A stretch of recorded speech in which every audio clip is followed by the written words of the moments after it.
New TV Telugu BRS అధినేత మాజీ ముఖ్యమంత్రి కేసీఆర్ పార్టీ రజతోత్సవ సభలో చేసిన ప్రసంగంపై రాష్ట్ర మంత్రులు తీవ్ర స్థాయిలో విరుచుకుపడ్డారు. కేసీఆర్ మనసంతా విషంతో నిండిపోయిందని, ఆయన ప్రసంగంలో కాంగ్రెస్ ను విలన్ గా చూపించడం తప్ప మరేమీ లేదని రెవెన్యూ శాఖ మంత్రి పొంగులేటి శ్రీనివాసరెడ్డి ఘాటుగా విమర్శించారు.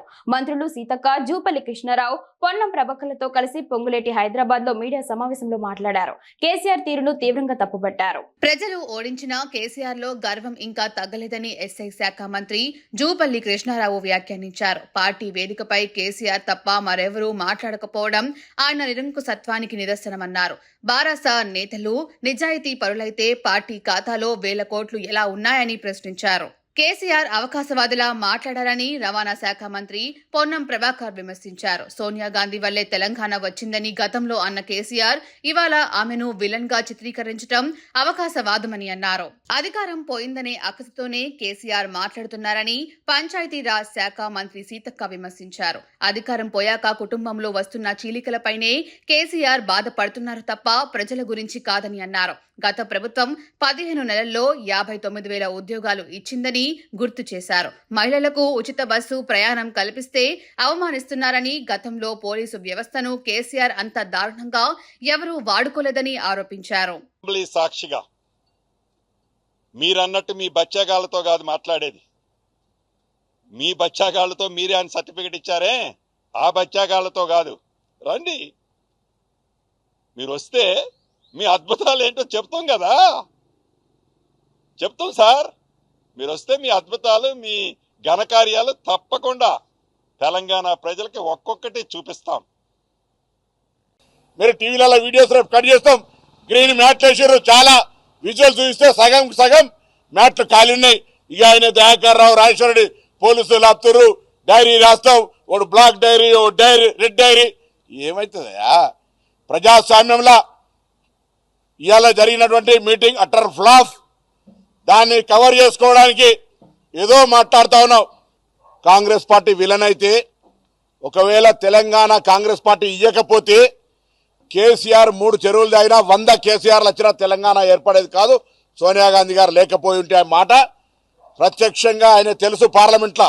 అది ఈ రోజు ఆయన చేసినటువంటి కార్యక్రమం తప్ప అధికారం పోయిందనేటువంటి అక్కసు దాన్ని వెళ్ళగక్కుతూ ఎవడైనా రజతోత్సవ సభ జరుపుకుంటే వాళ్ళ త్యాగాలు, వాళ్ళ విజయాలు, లేదా రేపటి మా పోరాటం ఇది అదే అని చెప్పుకుంటారు. కానీ మరి ఎంతసేపు బాధ అనిపిస్తుంది అని బాధపడుతున్నాడు. ఎవరి కోసం బాధపడుతున్నావయ్యా?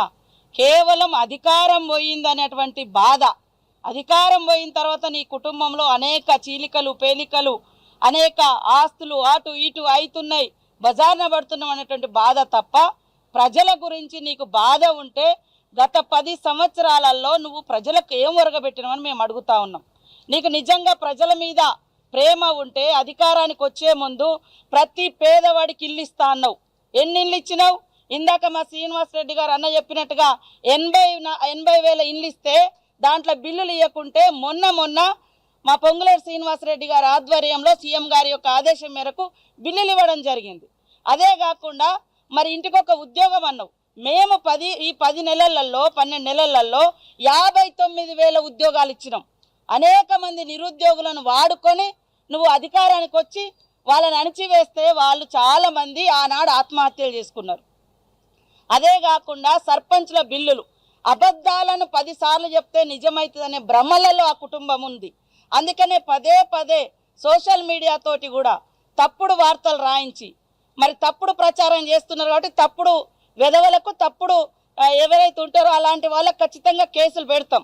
ఈరోజు మరి ఏదైతే మా ప్రభుత్వంలో ఇల్లు ఇవ్వడం జరుగుతుంది, ఉద్యోగాలు ఇచ్చినాము, పేదింటి ఆడబిడ్డలు ఎక్కేది ఏంటిది ఎర్ర బస్సు.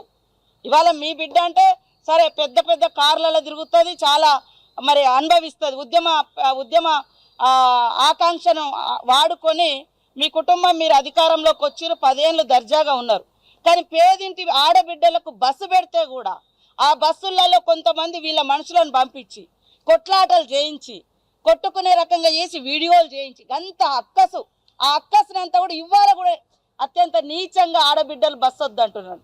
ఒక్కొక్క ఆడబిడ్డ ఇవాళ బస్సు వాడుకోవడం మూలంగా మినిమం 3-4 వేల రూపాయలు వాళ్ళకి ఆదా అవుతుంది. ఇవాళ నీళ్ళ గురించి అయ్యా నువ్వు వేల కోట్లు మింగినవి తప్ప నీళ్ళు ఇయ్యలే. మా సర్వేలో బయటకు వచ్చింది. అధికారులను బెదిరించి అదిరించి ఎమ్మెల్యేల సంతకాలు కూడా తెప్పించుకున్నాం ఆ రోజు ఇస్తున్నట్టుగా. కానీ ఈరోజు మేము మా గత ప్రభుత్వంలో వేసినటువంటి బోర్లు కానీ అదేవిధంగా ఇతరత్ర లోకల్ సోర్స్ కానీ అవన్నీ వాడుకుంటూ ప్రతి సంవత్సరం మేము దాదాపుగా 150 కోట్లు ఈ రిపేర్లకు ఈ మెయింటెనెన్స్కి ఇస్తూ పాటు కొత్త సోర్స్ను కూడా మేము ఇవ్వడం జరిగింది. ఇవాళ కేవలం కమిషన్లు నువ్వు తీసుకున్నావు. అదేవిధంగా ఇవాళ రైతులు ఆత్మహత్యలు చేసుకుంటున్నారు అన్నాడు. రైతు ఆత్మహత్యలు ఇవాళ మీకు అనుబంధంగానే ఒకప్పుడు మరి జగన్మోహన్ రెడ్డి గారి పత్రిక కూడా రాసింది. ఈరోజు అయిన పత్రికలనే 5,000 రైతులు ప్రాణాలు కోల్పోయారు, పోతే పోనీ పరిహాసం లేదా అని. ఈరోజు మీకు బాగానే దగ్గర ఉన్నారు కదా ఆ రోజు కూడా, మరి అలాంటి పత్రికలనే ఇవి వచ్చినాయి. ఇవాళ రైతులకు సన్నవడ్లు వేస్తే ఊరే అని చెప్పి నువ్వు మాత్రం ఎకరంలో ₹1 కోటి పంట తీసినావు. ₹1 కోటి పంట తీస్తున్నా అన్నావు. మరి ఎందుకు ఆ విషయం రైతులకు వివరించలేకపోయినావు, నేర్పించలేకపోయినావు? రాష్ట్రానికి పెద్దనే కదా అన్నాడు. ఈరోజు పోలీసుల విషయంలో మాట మాటకు పోలీసులను బెదిరిస్తా ఉన్నాను, మేము వస్తాం. నీ అంత నీచంగా, నీ అంత దరిద్రంగా పోలీస్ వ్యవస్థను ఎవరు వాడుకోలే. ఫామ్ హౌస్ కాడ కాపలా పెట్టుకున్నావు. ఫామ్ హౌస్ అనేది నీ ప్రైవేటు.